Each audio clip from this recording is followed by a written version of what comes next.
그리스도인들은 만날 날을 소망하고 있는데 그 어떤 분은 그렇게 표현을 했어요. 이 복스러운 소망이다 이렇게 표현을 했어요. 우리의 복스러운 소망, 예를 들면 공부하는 학생의 소망, 희망은 뭘까요? 열심히 공부하면 좋은 대학을 갈 수 있다는 희망. 또 돈을 열심히 버는 사람들은 내가 이 돈을 열심히 벌면서 갑부가 될 수 있다는 희망. 이런 세상에서 희망을 논하고 있지만 이 그리스도인들에게 있어서 가장 큰 소망은 무엇일까요? 이 그리스도인들에게 있어서 가장 큰 소망, 우리 주님을 배웠고 주님이 다시 오신다고 약속하신 그 말씀을 붙들고 사는 게 이 그리스도인들의 이 복된 소망이에요. 그래서 오늘 저와 함께 주님이 다시 오신다는 이 말씀들을 살펴보면서 정말 주님이 다시 오시나, 그리고 다시 오시는 주님은 나에게 무슨 의미가 있는가, 이런 것들을 좀 생각을 좀 해보는 시간을 갖겠습니다. 예수님이 다시 오시겠다고 말씀하셨다는 것은 예수님이 한 번 오셨어요? 안 오셨어요? 한 번 오셨어요. 사실은 언제 오셨냐? 지금으로부터 약 2000년 전에 오셨습니다. 이건 역사적 사실이에요. 여러분들이 역사책이라든지 백과사전 연표를 이렇게 뒤쪽을 보시면 그 연표가 쭉 나오는데 BC 4년에 예수님이 실제로 이 땅에 오셨어요. 이거는 부인할 수 없는 사실입니다. 그런데 그분이 이 땅에 오셔서 33년의 생애를 사시고 십자가에 달려 돌아가셨잖아요. 그것을 우리가 생각해 보면, 야, 십자가에 달려 돌아가셨다. 정말 끔찍한 죽음을 당하신 것인데 왜 그렇게 비참하고 끔찍한 죽음을 당하셨을까? 많은 사람들이 좀 이걸 곰곰이 생각을 해보면 그 답을 얻을 수 있을 텐데, 이 답을 알고 있는 저와 여러분들도 사실은 별로 생각하지 않았어요. 그렇죠? 정말 고민하고 그것을 깊이 생각하시다가 구원받으신 분 한번 손들어 보세요. 아무도 없어요. 성경에 보니까 우리들은 길을 잃어버린 다 양 같아서 각기 제 길로 갔다고 그랬어요. 각기 제 길로. 다 내 먹고 살기 바빠서 각기 제 길로 갔는데 하나님은 다 그들을 찾으셔서 주님 앞에 나오게 하셨어요. 저는 이 사실을 생각할 때마다 참 감사가 되고, 제가 비록 청소년 때 예수님을 믿었지만 지금까지 주님이 저를 향하신 사랑과 그 신실하심, 이것을 더 깊이 알게 하시고 주님을 알면 알수록 주님의 사랑이 더 커져가요. 참 희한하죠? 처음 구원받았을 땐 주님의 사랑이 이만큼 이렇게 된 것 같았는데, 구원 받고 이제 계속 신앙생활을 하면 할수록 이만큼이요, 이만큼이 되고 또 이만큼이 되고 점점 커져가요. 그래서 성경은 주님이 우리를 어떤 사랑으로 사랑하셨냐 이렇게 표현하셨는데, 무궁한 사랑으로 우리를 사랑하셨다 그렇게 말씀하세요. 한번 저를 따라해 보세요. 하나님이 나를 무궁한 사랑으로 사랑하셨다. 무궁이 뭐예요? 무궁. 정말 끝이 없는 사랑이에요. 끝이 없는 사랑. 여러분, 이 세상에서 가장 큰 사랑이 누구 사랑이에요? 네? 이 세상에서 부모님 사랑이라고 그러잖아요. 그런데 이 부모님 사랑을 통해서 우리들은 누구 사랑을 알게 되냐면은 하나님 사랑을 조금이나마 체험하게 돼요.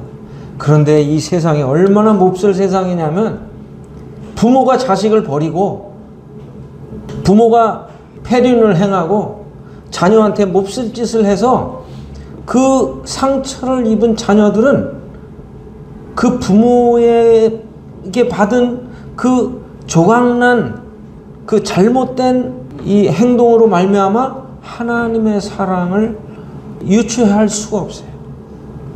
근데 그럼에도 불구하고 하나님은 이러한 조각난 인생, 또 상처 입은 인생, 이 인생들을 감싸 안으시고 그들을 무궁한 사랑으로 사랑해 주신다는 거예요.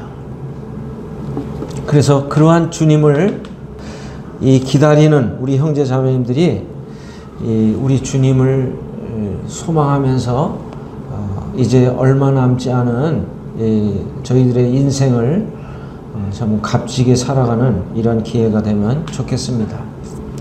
여러분 10월 7일 날 무슨 일이 있었죠? 10월 7일. 네? 우리나라만 생각하지 마시고 조금 더 넓게 생각해서 10월 7일 날 무슨 일이 있었어요? 하마스가 가자 지구에서 이스라엘을 폭격해 가지고 수많은 희생자가 났죠. 지금도 이제 아직 진행 중이고 지금 이스라엘 육군 참모총장이 이제 가자 지구로 이제 우리는 공격하러 들어가겠다 이렇게 공언을 한 상태예요. 제가 왜 이 말씀을 드리냐 하면 우리들은 10월 7일 벌써 잊어버리셨는지도 모르지만 이 이스라엘의 이 문제는 사실은 우리 이 삶과도 그리고 우리의 이 미래에 관한 그 문제와도 이 직결되는 이런 문제라는 거예요. 그래서 이스라엘이라고 하는 나라를 좀 잠깐 말씀을 드리고 우리 주님의 재림에 관한 말씀을 좀 드리도록 하겠습니다. 이 시간 이스라엘에 관한 건 많은 것을 말씀을 드릴 수는 없지만 우선 이스라엘의 뜻이 무엇인지 아시죠? 이스라엘의 뜻이 뭐예요? 하나님과 겨루어 이겼다 하는 뜻이에요. 이건 누가 제일 처음으로 받았냐면은 이 야곱이 하나님과 야복강 나루토에서 씨름을 하면서 하나님께서 그에게 주신 이 축복의 이름이에요. 네. 그래서 이 야곱은 그 전까지만 해도 그 사람들을 속이고 형제를 속이고 부모를 속이는 이러한 그 삶을 살았던 정말 그 형편없는 우리 인생의 모습과 같은 이 사람인데 그가 하나님께서 내리시는 이 복의 중요성, 하나님께서 주시는 이 복의 중요성을 깨닫고 그는 그것을 결코 놓치지 않으려고 하는 이러한 그 믿음이 있었어요. 하나님이 그것을 보시고 그에게 어떤 이름을 내리셨냐? 내가 이제는 너를 야곱이라 하지 아니하고 이스라엘이라고 부르겠다. 이렇게 말씀하셨어요. 그래서 그 이스라엘이라고 하는 이름이 오늘날까지 지금 우리 입에 회자되고 있는 것입니다. 그러면 야곱의 아버지는 누구예요? 야곱의 아버지 이삭이죠? 이삭의 아버지 아브라함이죠. 하나님께서 이스라엘 백성을, 이스라엘 민족을 택하시기 전에 바로 그 이스라엘 민족을 이룰 한 사람을 택하셨는데 그 사람이 누구냐면 아브라함이에요. 그죠? 아브라함이 예수님 오시기 전 몇 천 년 전 사람이에요? 예? 2000년 전 사람이에요. 이게 여러분들 이스라엘 역사는요, 굉장히 간단합니다.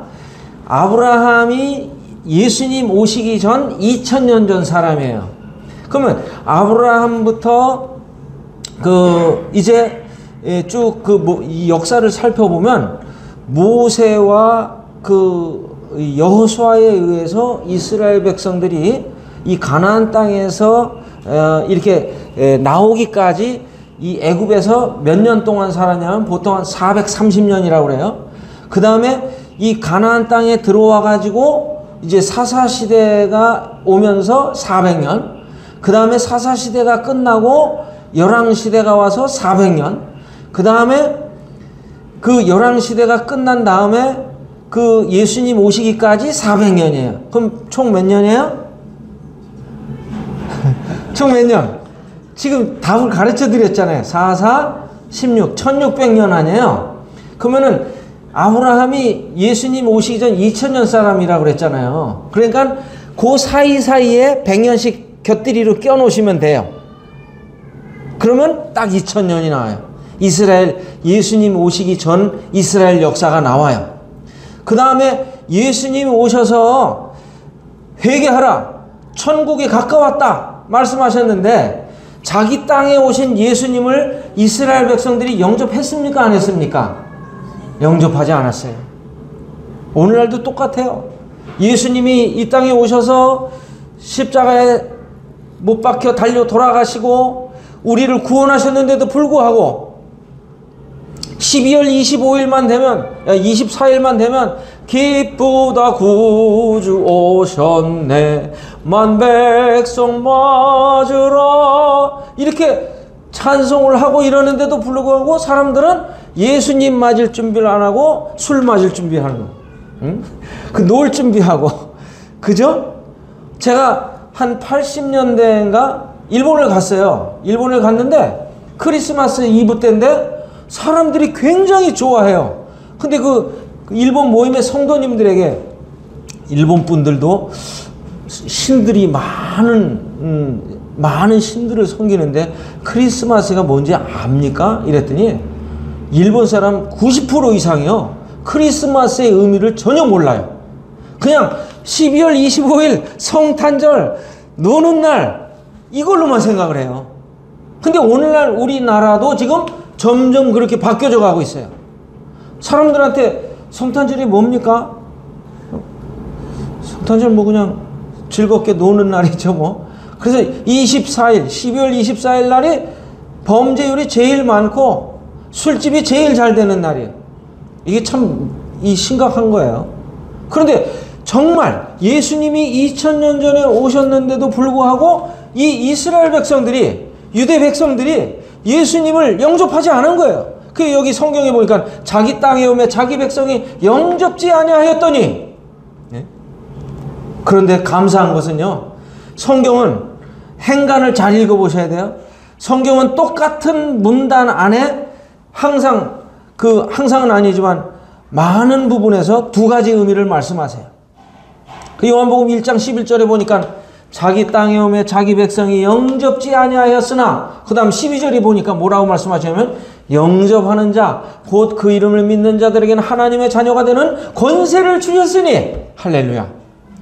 얼마나 감사해요. 그 한 절고 사이에서 어마어마한 격차가 벌어지는 거예요.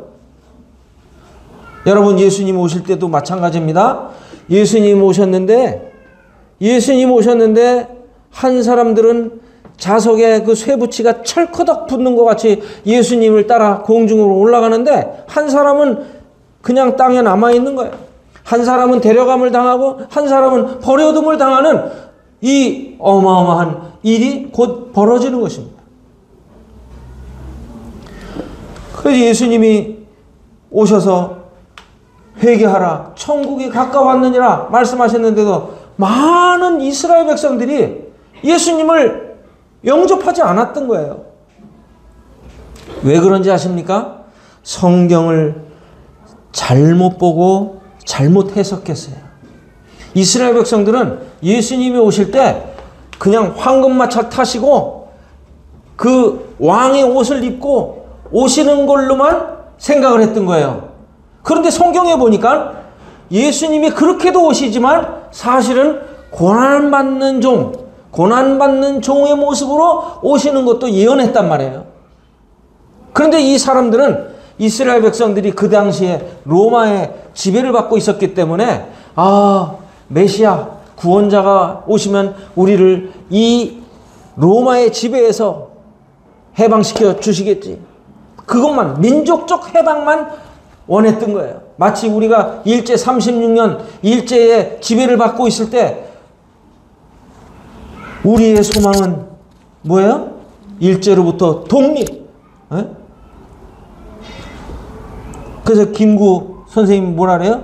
나의 첫째 소원은 독립, 둘째 소원 독립, 셋째 소원 독립. 그 김구의 자서전 보면 거기 그렇게 나와 있어요. 근데 독립되고 나선 또 어때요? 1950년에 6.25 전쟁이 일어나면서 3년 동안 그 엎치락 뒤치락 하면서 그 많은 우리나라 사람들이 수백만 죽었잖아요. 이스라엘 백성들이 예수님 그 메시아를 기다리고 있었지만 예수님을 단순히 민족 그 해방자로만 생각을 했기 때문에 죄와 사망의 권세에서 우리를 해방시켜 주신 영혼의 구원자이심을 깨닫지 못하고 예수님을 맞아들이지 못한 거예요. 그래서 결국 어떻게 돼요? AD 70년에 예수님을 맞아들이지 못한 그 결과로 로마에 의해 완전히 멸망당하고 유대인은 그때부터 디아스포라라고 해가지고 이 자기 이스라엘 땅에 거하지 못하고 그 세계 각국으로 흩어져 가지고 그때부터 핍박받고 괴로움 받으면서 언제까지 살았냐? 이스라엘이 독립할 때까지 나라 없는 민족으로 슬픔 생활을 했던 거예요. 그런데 이스라엘이 독립한 날이 언제냐? 여러분 이거는 이 연도는 꼭 기억하셔야 해요. 생일은 기억하지 않으셔도 이 날은 굉장히 중요한 날이에요. 언제 독립을 하느냐? 1948년 5월 14일에 독립을 합니다. 몇 년이요? 1948년생 한 분 계신가요 여기? 1948년생 1948년생이 없으실 것 같은데 굉장히 연세가 있으신 분이에요. 1948년 5월 14일 극적으로 독립하면서 이것을 그 시기한 아랍 국가들이 그 다음날 바로 이스라엘을 공격합니다. 그때 당시에 얼마 안 되는 이스라엘은 이걸 막기 역부족이었는데 하나님의 도우심 가운데 극적으로 승리를 합니다. 이게 뭐냐면 제1차 중동전쟁이에요. 그 다음에 56년에 제2차 중동전쟁, 또 67년에 제3차 중동전쟁, 71년에 4차 중동전쟁을 통해서 이스라엘이 지금의 완전한 그 자치국가로, 주권국가로 세워지게 됩니다. 그러면 그 이스라엘이 1948년 독립하기 전까지 누가 살고 있었을까요? 빈 땅이었을까요? 누가 슬금슬금 들어와서 살았겠죠? 그 사람들이 누구냐면 지금 피에로, 팔레스틴 자치 그 사람들이. 근데 이스라엘이 독립을 하면서 그 사람들을 좋은 땅에서 자꾸 이렇게 너네 가. 근데 그냥 불법으로 쫓아낸 게 아니고요. 이 이스라엘 사람들이 돈이 많잖아요. 돈이 많아가지고 로스차일드라든지 이런 사람들이 그 귀국하는 사람들한테 무상으로 막 돈을 빌려주고 막 이러면서 그 독립선언을 하기 전에 이 팔레스타인에 들어가가지고 땅을 사놓은 거예요. 땅을 야금야금 사놓고 이제 1948년 독립선언을 해버리니까 팔레스타인 사람들이 황당한 거죠. 내 땅 내놓으라 할 수 없는 거야. 왜? 돈 주고 샀으니까.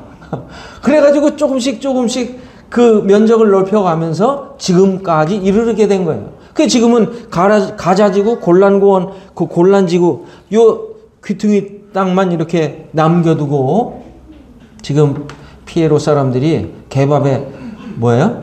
도토리 신세가 된 거예요. 예.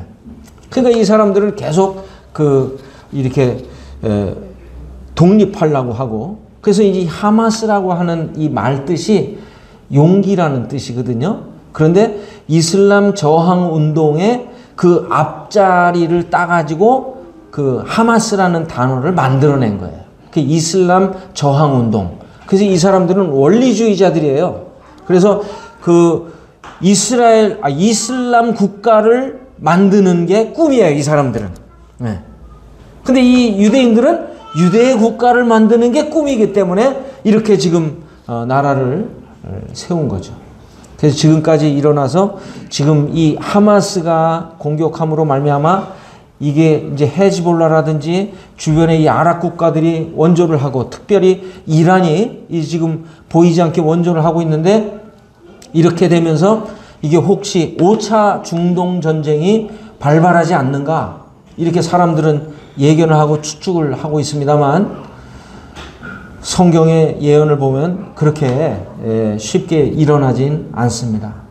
그러면 이러한 그 상황 속에서 우리 주님의 이 다시 오심이 얼마나 가까웠는가 하는 이러한 사실들을 우리가 알기 이전에 우리 주님이 다시 오신다고 말씀하셨는데 성경에는 항상 아까 말씀드린 대로 한 문장에 주님의 초림과 재림에 대한 언급을 이렇게 하고 계시다는 것을 우리들이 기억을 하셔야 돼요. 그 여러분들이 이제 제가 조금 후에는 이제 성경을 막 찾을 겁니다. 그러니까 정신을 바짝 차리시고 성경을 한번 보셔야 돼요. 그래서 먼저 주님의 이 초림과 재림을 함께 곁들여서 말씀하신 그 예언들을 여러분들이 주의 깊게 살펴보시고 이게 주님의 초림이구나. 이게 주님의 재림이구나.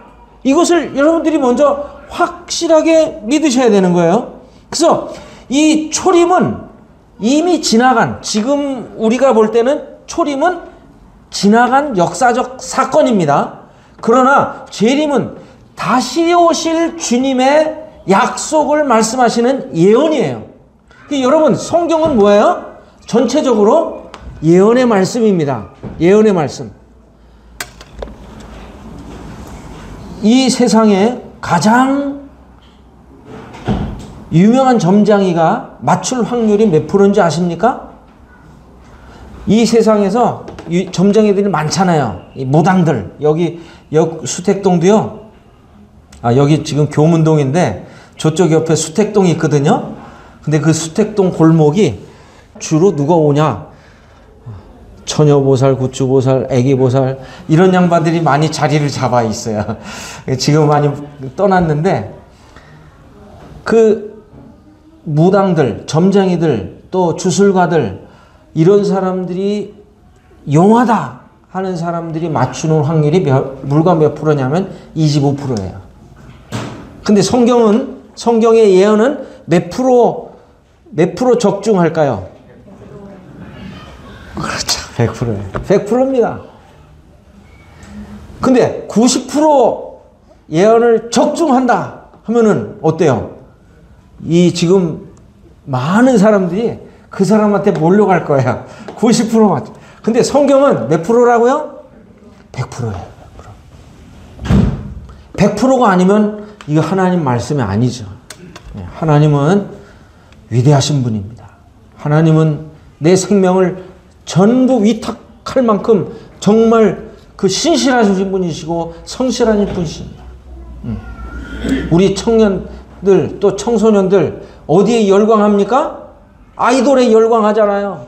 그래가지고 막 유명한 아이돌 나오면 막 손은 들고 막 엄마 아빠도 없어 그냥 막 그 아이돌에 그냥 정신이 팔려. 근데 우리 예수님께 열광해야 돼요. 왜? 그 예수님은 나의 온 생애를 책임지실 수 있고 그 능력이 되시는 전능하신 하나님이십니다. 그분이 이제 그 예수님이 다시 오신대요. 2000년 전에 오셨던 예수님은 어디 태어나셨어요? 마구간에서 태어나셨어요. 환영하고 반겨주는 사람이 별로 없었어요. 그런데 이제 다시 오실 예수님은 정말 죄와 상관없이 자기를 바라는 자들에게 나타나시는데 이 예수님이 2000년 전에 오셨을 때는 정말 그 초라한 모습, 고난받는 그 종의 모습으로 오셔서 그냥 나사렛이라고 하는 마을에서 사시다가 이렇게 십자가에 못 박혀 달려 돌아가셨는데 이제 예수님이 다시 오실 때에는 모든 사람들이 다 볼 겁니다. 그래서 여기 보면 이 구약의 선지자들이요 예수님이 오심을 말씀하셨어요. 그런데 이사야, 예레미야 뭐 이런 다니엘 이런 사람들이 예수님 오시기 전 약 600~700년 전 분들이거든요. 선지자들이. 근데 그 예수님이 오실 때에 어떤 동네에 태어나고 어떠한 모습으로 오시고 이런 것들을 예언을 했는데 그분들은 멀리서 바라보니까 그 예수님의 모습을 그냥 주님께서 계시하신 대로만 이렇게 기록한 거예요. 그리고 그 구약의 선지자들은 아, 우리 민족에게도 희망이 있구나, 이런 믿음으로 이제 그러한 그 예수님을 소망했던 거예요.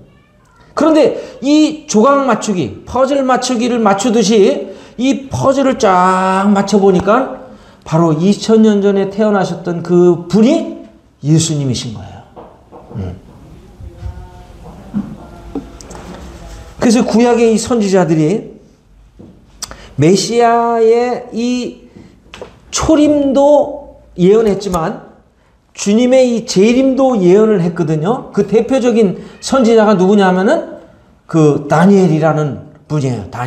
다니엘은 예수님이 이제 다시 오실 것, 그리고 이 땅을 다스리실 것을 말씀하셨는데, 그런데 성경에 이 구약의 선지자들이 예언할 때요, 예수님이 영광 중에 오시는 모습으로만 예언한 게 아니라 그 겸손하고 또 이렇게 아주 그 인간의 모습으로 오시는 예수님을 이 메시아를 예언을 하는데, 이 구약의 선지자들은 그 예언을 해놓고 이렇게 보니까 혼동이 되는 거예요. 이게 영광의 왕의 모습이 아닌데 이상하다.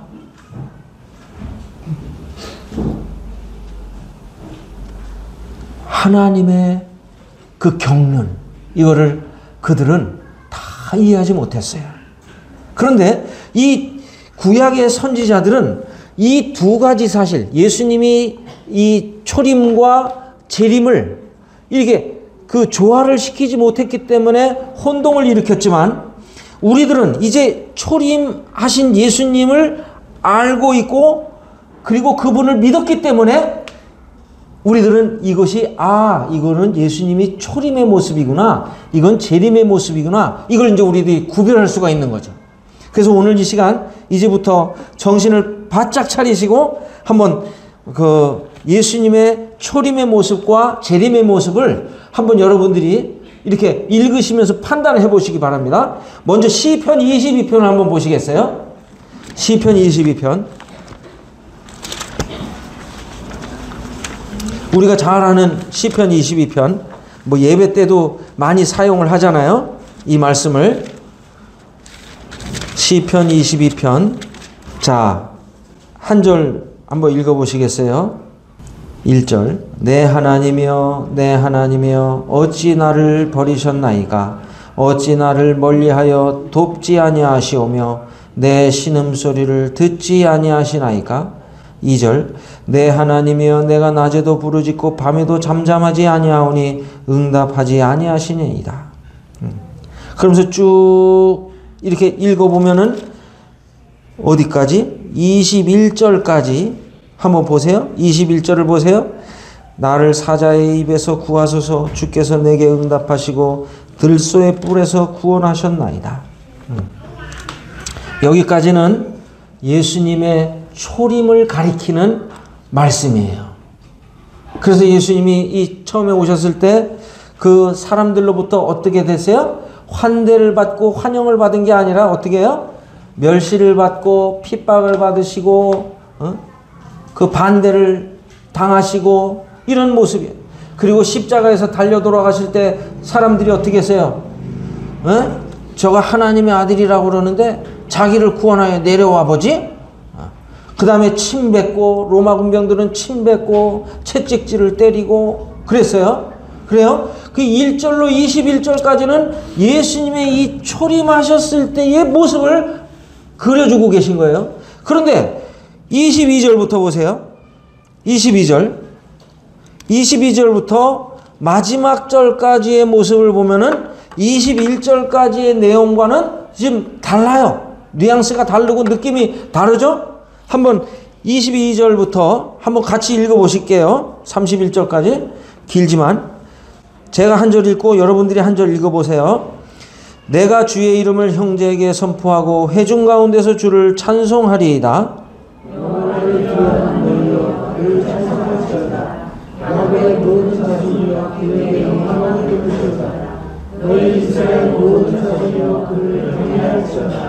그는 곤고한 자의 곤고를 멸시하거나 싫어하지 아니하시며 그의 얼굴을 그에게서 숨기지 아니하시고 그가 울부짖을 때에 들으셨도다.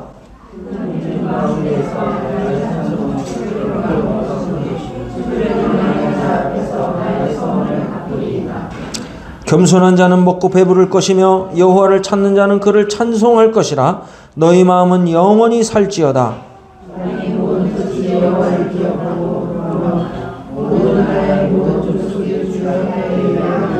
나라는 여호와의 것이요 여호와는 모든 나라의 주제심이로다.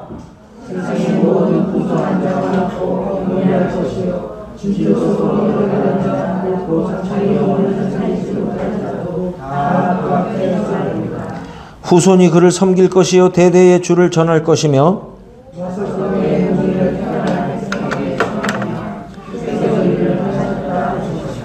여러분 이러한 그 환경이 언제 이루어지는지 아십니까? 주님이 재림하셔서 이런 일들이 벌어지는 거예요. 그래서 여기 지금 28절에 보면 뭐라고 말씀하시죠? 나라는 여호와의 것이요 여호와는 모든 나라의 주제심이로다. 주님이 이 세상에 오셔서 왕으로 등극하실 그 시기가 언제입니까? 천년왕국 때예요. 천년왕국 때. 그 7년 대환란이 마친 후 우리 주님이 감람산에 재림하셔서 이제 이 모든 나라를 다스리시는 그 날, 그것이 바로 22절로 마지막 절까지를 보여주고 있는 내용이에요. 그래서 여러분들이 이 구주의 십자가에서 이 고난을 묘사한 것이 여기 제가 읽진 않았습니다만 예수님이 그 목마르다 하셨죠. 십자가에서. 예? 그 말씀이 어디 있어요? 여기 이 22편 14절 한번 보세요. 나는 물같이 쏟아졌으며 내 모든 뼈는 어그러졌으며 내 마음은 밀락 같아서 내 속에서 녹았으며 내 힘이 말라 질그릇 조각 같고 내 혀가 입 천장에 붙었나이다. 주께서 또 나를 죽음의 진토에 두셨나이다. 이게 예수님이 목마르다 막 이렇게 고통스러워 하실 때 이 말씀이 이루어졌다. 이 신약에 말씀하시잖아요. 실제로. 예? 이 예언의 말씀이 이루어졌다 이거예요. 이거는 누가 쓴 시죠? 22편 그 1절 위에 보면 누구예요? 다윗이죠? 다윗이 예수님 오시기 몇 년 전 사람인지 아시는 분? 1000년 전 사람이에요. 1000년 전. 1000년 전에 그 바로 메시아가 이 땅에 오셔서 그 고난받을 그 모습을 다윗이 그 사울에게 쫓기고 막 어려움을 당하면서 그 고통을 미리 맛본 가운데 이 성령이 감동함을 입어 예언한 거예요. 그래서 21절과 22절 사이에는 뚜렷한 뭐가 있어요? 공백이 있는 거예요. 공백. 어느 정도의 공백이에요? 약 3000년 이상의 공백이 있는 거예요. 이해가 되시죠? 네. 또 하나 찾아보겠어요. 이사야 9장 6절부터 7절까지 말씀입니다. 같이 한번 읽어보시겠습니다. 시작. 이는 한 아기가 우리에게 낳고 한 아들을 우리에게 주신 바 되었는데 그의 어깨에는 정사를 메었고 그의 이름은 기묘자라 모사라 전능하신 하나님이라 영존하시는 아버지라 평강의 왕이라 할 것임이라. 그 정사와 평강의 더함이 무궁하며 또 다윗의 왕자와 그의 나라에 군림하며 그 나라를 굳게 세우고 지금 이후로 영원히 정의와 공의로 그것을 보존하실 것이라. 만군의 여호와의 열심히 이를 이루시리라. 자, 여기 보면 주님의 초림과 재림에 관한 내용이 나오는데 초림은 어디까지 말씀일까요? 초림 6절 7절에서 보면 초림이 어디까지예요? 슬래시를 해놓으세요. 거기다 이는 한 아기가 우리에게 낳고 한 아들을 우리에게 주신 바 되었는데 여기까지가 초림이에요. 그렇죠? 예수님이 실제로 저 마리아의 몸에서 태어나셨잖아요. 그런데 그 다음에 보면 뭐라고 그래요? 그의 어깨에는 정사를 메었고 그의 이름은 기묘자라 모사라 전능하신 하나님이라. 이거 느낌이 틀리죠? 예수님이 이 땅에 오셨을 때 이러한 모습이셨어요? 아니잖아요. 이건 바로 우리 주님이 재림하실 때의 모습이에요. 그러니까 이 6절 7절과도 이렇게 그 6절 7절 말씀을 읽어도 이것이 이렇게 확 나타나고 있어요. 그 바로 한 아기가 우리에게 낳고 한 아들을 우리에게 주신 바 되었는데라는 이 말씀은 베들레헴에 출현하신 모습이 묘사되어 있지만 그 나머지 말씀은 그분이 권능과 영광으로 다스리기 위해서 재림하시는 때를 가리키는 것입니다. 여러분, 우리가 이 하나님 말씀을 읽을 때 이러한 그 주님의 이 초림과 재림 수천 년의 이 기간을 나누지만 바로 그 말씀 속에 그런 수천 년의 간극이 있다고 하는 사실을 기억하셔야 될 것입니다. 이제 더 분명한 거, 이사야 52장을 한번 보시겠어요? 이사야 52장. 자, 14절 15절 말씀입니다. 자, 같이 한번 읽어보실게요. 이것도 시작. 전에는 그의 모양이 타인보다 상하였고 그의 모습이 사람보다 상하였으므로 많은 사람이 그에 대하여 놀랐거니와 그가 나라들을 놀라게 할 것이며 왕들은 그로 말미암아 그들의 입을 봉하리니 이는 그들이 아직 그들에게 전파되지 아니한 것을 볼 것이요 아직 듣지 못한 것을 깨달을 것임이라. 자, 십자가에 달리신 그 구주 되신 예수님을 묘사하는 말씀은 몇 절인가요? 14절이죠? 그래요, 안 그래요? 확실합니까?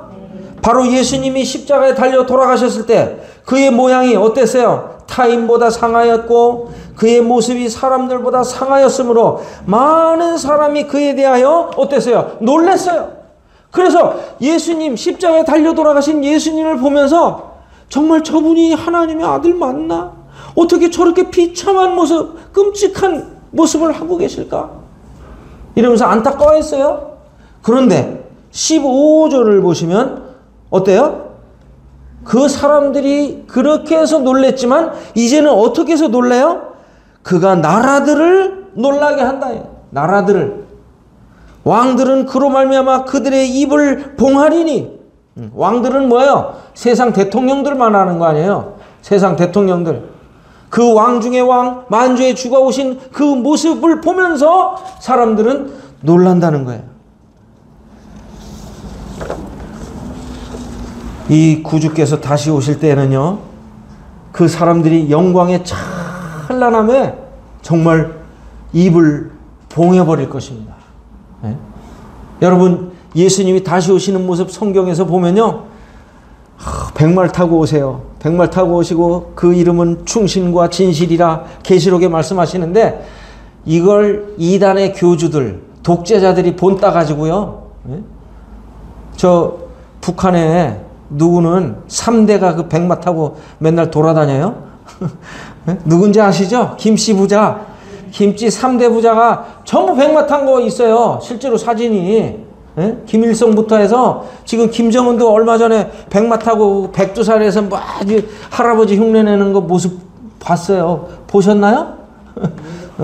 그 왜 그런지 아세요? 성경에 보니까 만왕의 왕이신 예수님이 백마 타고 오신다는 그 계시록의 말씀을 보니까 지들이 그 흉내내는 거예요. 그 다음에 저 어디죠? 신천지에 그 교주되는 그 양반도 어느 땐가 백마 타고 아주 이렇게 할아버지가 그냥 그 백마 타고 다니다가 잘못해 떨어져서 낙마해가지고 큰일 날라고 백마 타고 이 이단 교주들 보면 다 백마 탔어요. 한번 보세요. 근데 진짜 백마 탈 자격이 있으신 분은 누구라고요? 만왕의 왕이시고 만주의 주이신 그분이 이제 그 열 왕들을, 열 명의 왕이 아니라 이 세상의 모든 대통령들을 놀라게 할 것을 말씀하세요. 그 성경을 보면 우리가 행간을 잘 읽어보면요. 바로 우리 주님의 이 초림과 주님의 재림을 다루고 계신다니까요. 제가 지금 찾지는 않겠습니다만 이사야 61장 1절과 2절도 똑같아요. 나중에 한번 집에 가서 찾아보세요. 꼭. 그 여기 성경에 이사야 61장 1절을 보면 은혜의 해와 신원의 날을 이 두 가지를 같이 언급하고 계세요. 은혜의 해는 뭐예요? 바로 예수님이 이 땅에 오셔서 2000년 전에 오셔서 내가 너희를 세상을 구원하러 왔다.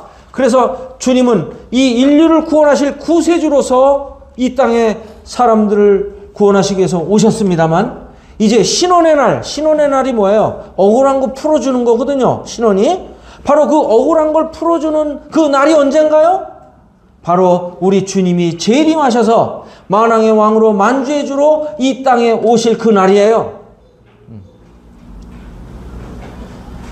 그래서 여러분들 지금 이 세상 살면서요. 세상이 불공평하고 억울한 일 당하고 나는 왜 이상하게 맨날 손해만 보지?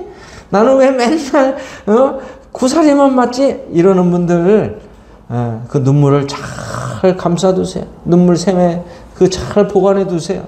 같이 맞상대 하지 마시고 때리면 때려라. 저 가지려면 가져라. 나중에 주님이 다 그 갚아주실 날이 있는 거예요. 성도들의 눈물을 씻겨주실 날이 있다고 말씀하시잖아요. 자, 이번엔 구약을 보셨으니까 신약을 한번 보여드릴게요. 신약 누가복음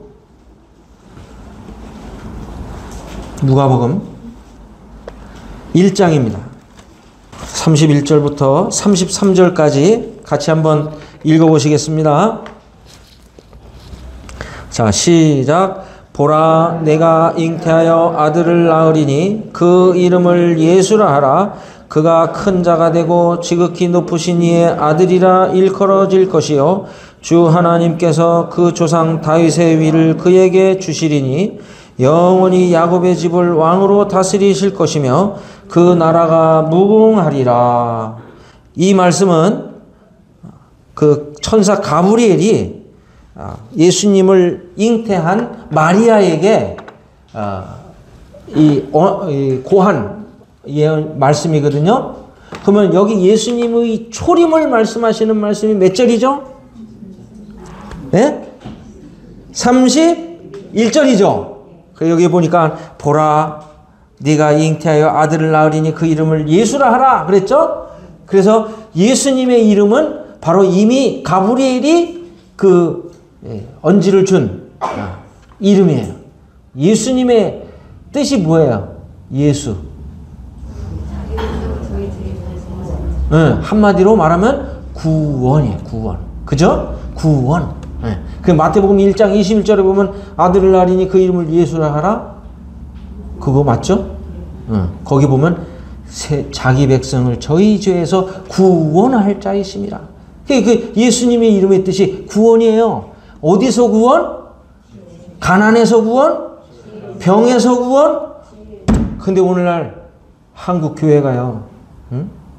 예수님을 한낱 병에서 구원하는 분, 가난에서 구원하는 분, 이런 분으로 전락을 시켜버렸어요. 어디서 구원이에요? 죄의 형벌로부터 우리를 구원하시는 거예요. 그래서 여기 31절을 보면 네가 잉태하여 아들을 낳으리니 그 이름을 예수라 하라. 근데 32절에 보면 뭐라고 말씀하세요? 그가 큰 자가 되고 지극히 높으신 이의 아들이라 일컬어질 것이요 주 하나님께서 그를 그 조상 다윗의 왕위를 그에게 주시리니. 이게 언제 일어날 일이에요? 주님이 재림하실 때. 더 정확히 말하면 7년 대환란이 마친 후 이제 천년왕국이 시작될 때 이 예수님께서 이제 다윗의 왕위를 물려받으시고 그 예루살렘에서 이 세상 나라를 다 다스리시는 그 만왕의 왕이 되시는 거예요. 그래서 이스라엘 백성은 이제 이 땅에서 그 지상의 복을 누리기 위해서 이제 그 예수님 밑에서 이제 이 세상 나라를 어떻게 보면 다스리는 역할을 하는 거죠. 그 솔로몬 왕 때도 유대 백성들은 어땠어요?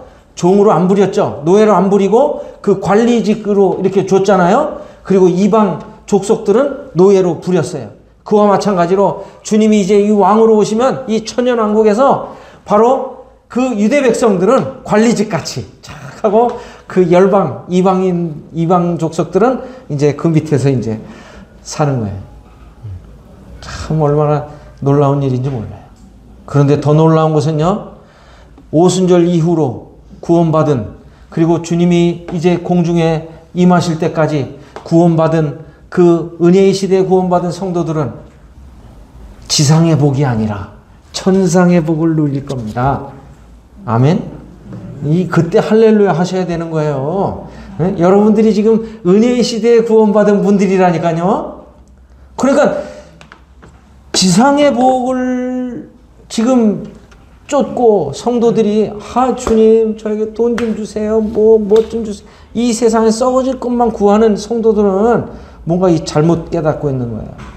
주님 우리에게 썩지 아니할 기업을 주시기 위해서 구원하셨는데 썩을 것을 자꾸 구하는 거는 잘못된 거죠. 그래야 안 그래요? 그래서 교회는 어떤 복이다? 천상의 복이에요. 천상의 복. 천상의 복. 그래서 예수님이 이 땅에 오셔서 다윗의 왕위를 그에게 주시리니 영원히 야곱의 집을 왕으로 다스릴 것이며 그 나라가 무하리라. 할렐루야. 네. 그러면은 교회는 예수님과 어떻게 할까요? 예수님과 어떻게 해요? 교회는 왕노릇하는 거예요. 왕노릇. 이 신부된 교회는 주님과 왕노릇하는 거예요. 그래서 이제 오늘 초림과 재림에 대한 말씀을 드렸는데, 그럼 주님의 재림, 우리들은 주님 재림하면 딱 끝나지 이렇게 생각을 하는데 그게 아니에요. 재림은 단계가 있습니다. 그래서 주님 공중에 임하시는 그 기간부터 천년왕국이 끝나고 주님이 하늘로부터 불을 내려서 이 사탄과 그의 추종자들을 완전히 멸하시기까지의 이 약 1000년의 이 기간 동안 주님의 이 그 재림의 이 그 어떤 기간, 이거를 이제 다음 시간에 말씀드리겠어요. 그래서 궁금하시면 다음 주에도 오세요. 네, 정말 중요한 것은 뭐냐? 히브리서 9장 27절 28절 뭐죠? 한 번 죽는 것은 사람에게 정하신 것이요 그 후에는 심판이 있으리니 이와 같이 그리스도도 많은 사람의 죄를 담당하시려고 이 세상에 오셨어요. 언제 오셨어요? 2000년 전에 오셨어요. 근데 그 다음 구절이 이상해요. 그 다음 구절이 뭐냐? 그 다음 문단이 뭐냐? 이와 같이 그리스도도 많은 사람의 죄를 담당하시려고 이 세상에 오셨는데 이제 두 번째 나타나시리니 죄와 상관없이 자기를 바라는 자들에게 몇 번째 나타나시리라? 두 번째 나타나시리라. 아멘. 우리 주님이 반드시 오십니다. 주님이 반드시 내가 속히 오리라 말씀하십니다. 오늘날 많은 사람들은 이 세상에 그냥 헛된 것에 빠져서 허구적거리면서 세상에 쓸모없는 것들, 썩어질 것들을 헤매고 있어요. 여러분, 이 세상 가구가 아무리 자개를 받고, 여러분들 어른 되신 분들은 옛날 결혼하실 때 장롱, 무슨 장롱 가져갔어요? 자개 장롱 가져갔죠? 그거 해당되시는 분은 한 50대 이상 되시는 분일 거예요. 예. 그리고 옛날에 유행이 뭐예요? 자개 장롱 그거 하나 갖는 거, 그거 소원이었어요. 예. 근데 그것도 한 몇십 년 지나가니까 쓸모가 없어요. 그거 고물이 되니까 돈 주고 버려야 돼. 돈 주고. 세상 거는요, 쓸모가 없어요. 다 없어질 거예요. 그런데 우리 주님 오실 때 이 영원한 이 복스러운 소망, 썩지 아니할 기업, 쇠하지 않는 기업, 이걸 우리에게 주신다고 말씀하고 계십니다. 우리 주님이 이제 어떻게 오시는가, 재림의 이 단계를 이제 다음 시간에 정말 말씀드릴 텐데, 정말 우리 주님의 오심을 간절히 사모하는 분들은 빠지지 마시고 꼭 오세요. 진짜 중요한 겁니다, 이게. 그래서 우리 주님이 요것만 보고 마치겠습니다. 요한계시록 보시면 어떻게 오신다 말씀하셨냐? 요한계시록 22장의 말씀입니다.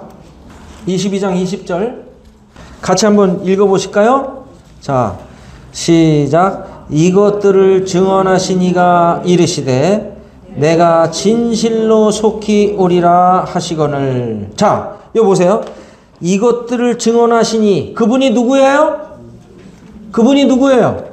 이것들을 증언하신 이가 누구예요? 저기 모르시는구나. 1장 1절을 한번 보세요. 1장 1절. 계시록 1장 1절. 요거 한번 보세요. 누구의 계시라? 그렇죠. 그러니까 20절로 다시 와서 보시면 이것들을 증언하신 이가 누구세요? 예수 그리스도예요. 그죠? 그분이 뭐라고 말씀하시냐? 거기다 빨간 줄을 쳐놓으세요. 내가 진실로 속히 오리라. 형광펜으로 빨갛게 해놓으세요. 내가 진실로 속히 오리라. 주님은 인생이 아니시니 시건치 아니하시고 인자가 아니시니 후회함이 없으십니다. 주님이 한 번 말씀하신, 입으로 말씀하신 것은 반드시 지키시는 분이에요. 사람은 어때요? 내가 꼭 갚아줄게. 100만 원만 빌려주면 내일 꼭 줄게. 그리고 내일 주는 사람 별로 없죠. 근데 예수님은 한 번 말씀하시면 반드시 지키시는 거예요. 여기 보면 뭐라고 말씀하세요? 내가 진실로 속히 오리라. 이 빨간 줄 쳐주세요. 그럼 이제 어떻게 반응해야 돼요? 우리는 그 뒤에 있잖아요. 답이 있어요. 답이. 아멘. 주 예수여 오시옵소서. 이게 답이에요. 이게. 여러분들 주님 오심을 정말 사모하십니까? 정말 주님이 오심을 간절히 기다리고 계십니까? 그러실 줄 믿습니다. 정말 우리 주님이 저와 여러분을, 구원받은 여러분을 죄와 상관없이 자기를 바라는 그 사람들을 데리고 오시기 위해서 지금도 주님도 빨리 내려가고 싶으신 거예요. 그 요한복음 14장에 보면 아무것도 염려하지 마라. 걱정하지 마라. 내 아버지 집에 거할 곳이 많도다. 내 아버지 집에 그 거할 집을 다 마련해 놓으면 내가 너희에게 다시 와서 너희를 나 있는 곳에 영접하여 주겠다. 말씀하세요. 여기 성경에 보면 주님이 다시 오신다는 말씀이요. 엄청 많아요. 엄청 많아요. 한 번만 말씀하셔도 우리 주님은 약속을 꼭 지키시는 분인데 그냥 우리가 잊어버릴까 봐 이렇게 말씀하세요. 그래서 우리 주님의 재림을 간절히 소망하고 살아가시는, 그래서 정말 경건한 행실과 그 믿음으로 주님을 소망하며 살아가시는 모든 분들이 되시면 좋겠습니다. 기도하겠습니다. 아버지 하나님 감사를 드립니다. 아버지 하나님께서 참 우리 주님을 2000년 전에 보내주셔서 저희 모든 세상 사람들의 죄를 대속하시고 구원하여 주셔서 감사를 드립니다. 영원한 생명을 선물로 주셔서 감사를 드립니다. 이제는 다시 오셔서 구원받고 죄와 상관없이 자기를 바라는 자들을 데리러 오시겠다고 약속하여 주셨는데 이런 복스러운 소망을 주신 우리 주님 앞에 감사와 찬양을 드립니다. 주님 홀로 영광 받으시고 우리들이 진실로 속히 오리라고 말씀하신 주님을 간절히 바라며 주님 앞에 합당한 삶을 살아가는 하나님의 자녀들 되게 인도하여 주시옵소서. 저희들을 사랑하시는 주 예수 그리스도의 존귀하신 이름으로 감사하며 기도하였습니다. 아멘. 감사합니다.